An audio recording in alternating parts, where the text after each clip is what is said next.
Assalomu alaykum hurmatli tomoshabin. Kanalimizga xush kelibsiz. Videoroliklarimiz ostida bir dona like hamda podpisatsiya tugmachasini bosib qo'yishni yodingizdan chiqarmang. Kafanligimni chimildig'imga ishlatishgan. Charxpalak seriali orqali tanilgan aktyor Bahodir Murodov bolaligida og'ir kasallikka chalinganini, shifokorlar unga 3 kunlik umri qolganligini aytganini hamda o'limiga atalgan kafanlik matosi keyinchalik to'yida ishlatilganligi haqida gapirib berdi. Ko'p suhbatlar chog'ida charxpalakdan so'z ochsam, to'xtang, u serialda kimning rolini ijro qilgansiz deb so'rab qolishadi. Egizaklarning kattasi Hasan men ekanimni aytsam ishonishmaydi.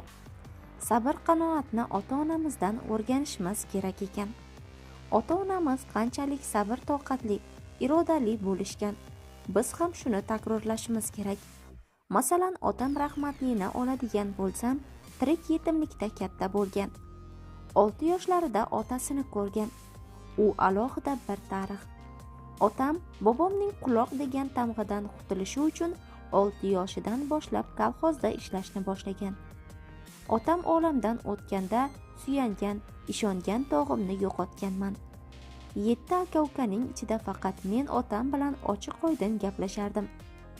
Bir-birimizga suyanib qolgan edik. Aka-ukalarimga qattiqroq gapirsa, akalarim xafa bo'lib qolishardi. Men esa kulardim.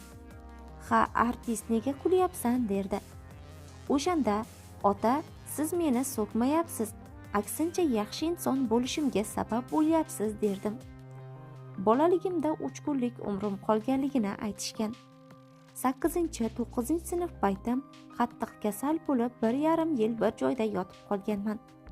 6 marotaba kasalxonaga olib borishganda ham tashxis qo'yish olmagan. Qop-qorong'u xonada bir o'zim yotaman. Oldimga faqat kichik ukam, otam, onam kirib turardi. Kasallik yuqadi deb o'ylab, boshqa hech kimni kiritishmasdi. Aslida kasalim yuqumli emas ekan. Revolyutsiyadan avval tarqalgan ko'galdi degan kasallik bilan og'rigan ekanman.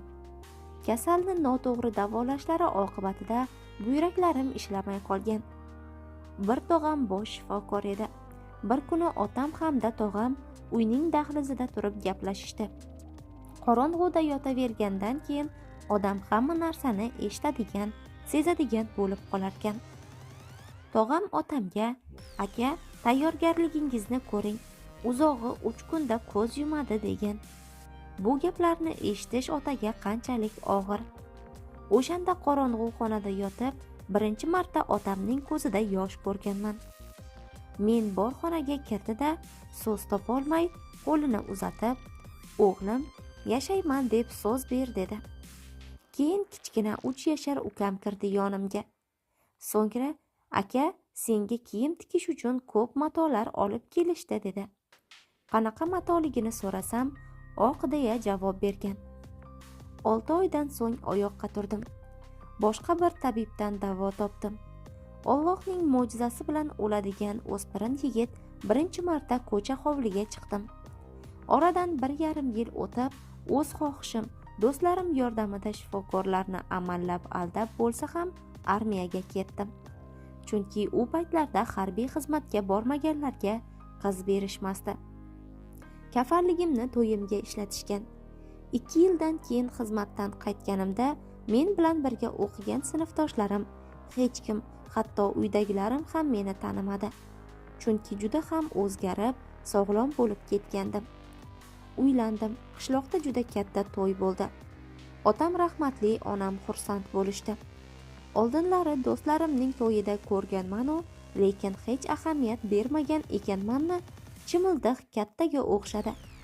Onamdan buning nimaligini so'raganimda, ular "Bu sening kafanliging edi. Shuni mana chimildiqqa ishlatdim" deyishgan. Birinchi kasbim traktorchilik. Maktabni bitirayotganda traktor kursini ham o'qib tugatganman. Otam ham traktorchi bo'lgan. Biz farzandlar hammamiz otamizning sohasini bitirganmiz. Undan keyin har kim o'z sohasidan, kimdir pedagog, yana kimdir harbiy pedagog, men aktyorlikdan ketdik. Erkak kishiga 40 hunar oz degani to'g'ri. uyda suv quvuri yoki elektrda nosozlik bo'ladigan bo'lsa, mutaxassisga hojat yo'q. Tuzatish ishlari o'zimdan ortmaydi. Shotokan karate sportida qora belbog'im bo'lgan. Inson go'yo to'ldirilgan qop ekan. Hayotingiz davomida o'rganganlaringiz bilan qopingiz to'lib boraveradi. Keyinchalik ham yo'qotib ketmas ekan. Sportning Shotokan karate turi bilan shug'ullanib, qora belbog' sohibi bo'lganman. Yillar o'tsa ham undagi ko'nikmalarim saqlanib qolgan. Boylarga qo'riqchi bo'lganman. Jismoniy holatimdan foydalanishgan. Yaxshi yo'lda ham, yomonida ham yurib ko'rdim. Balki shunday qilsam yaxshi bo'lib ketarman. Anavi yaxshi bo'ldi-ku deb ba'zi birovlarga ergashgan paytim bo'ldi. Qolaversa jismoniy holatimdan kelib chiqib, katta boylar mendan foydalanishgan. Yonida olib yurishga harakat qildi. Tirikchilikning aybi yo'q deydi. Hatto shaxsiy qo'riqchi va qorovullik ham qildim. Shukr, mehnatimni halollab rizq topdim. Lekin talabalik vaqtimda bir muddat yomon yigitlarga ham qo'shilib qolgandim. Chunki u paytda to'daga kirsam, bemalol chiqib keta olganim bilan sodda bo'lganman. Sen zo'rsan deyishsa, shunga ishonganman. Ular shundan foydalanishgan. O'tgan hayotimdan qilgan xatolarimdan afsuslanmayman. Chunki bulardan afsuslanganim bilan hech kim meni kechirib qo'ymaydi. Afsuslarimni Allohga aytib, undan kechirim so'rayman. Baxtning qiyofalari ko'p. Baxtning turi, darajasi, ko'rinishi juda ko'p. Bu juda keng tushuncha. Kimdir erishgan yutug'ini ham baxt deb biladi.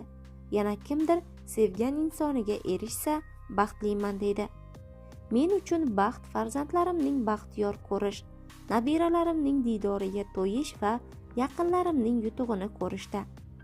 Yaxshi ko'rgan insonimning sog' salomatligini ham bir baxt. Baxtning shunday qofiya hamda qiyofalari mavjud. Ma'lumot uchun, Charxpalak seriali 1997-2000 yillar davomida Sharof Boshbekov ssenariysi asosida rejissyor Shavkat Junaydullayev tomonidan suratga olingan. Unda Hasan rolini ijro etgan aktyor Bahodir Murodov keyinchalik bir qator film hamda seriallarda ham turli xarakterli rollarni yaratgan. Xususan, Ajal jodusi, Majruh 2 filmlari, Olovli yurak seriali shular jumlasidandir. Aktyor bugungi kunda ham qizg'in ijod bilan band. U o'z muxlislariga yanada qiziqarli hamda takrorlanmas rollarni taqdim etib kelmoqda. Kanalimiz ijodkorlari nomidan unga sihat, salomatlik hamda oilaviy baxt tilab qolamiz.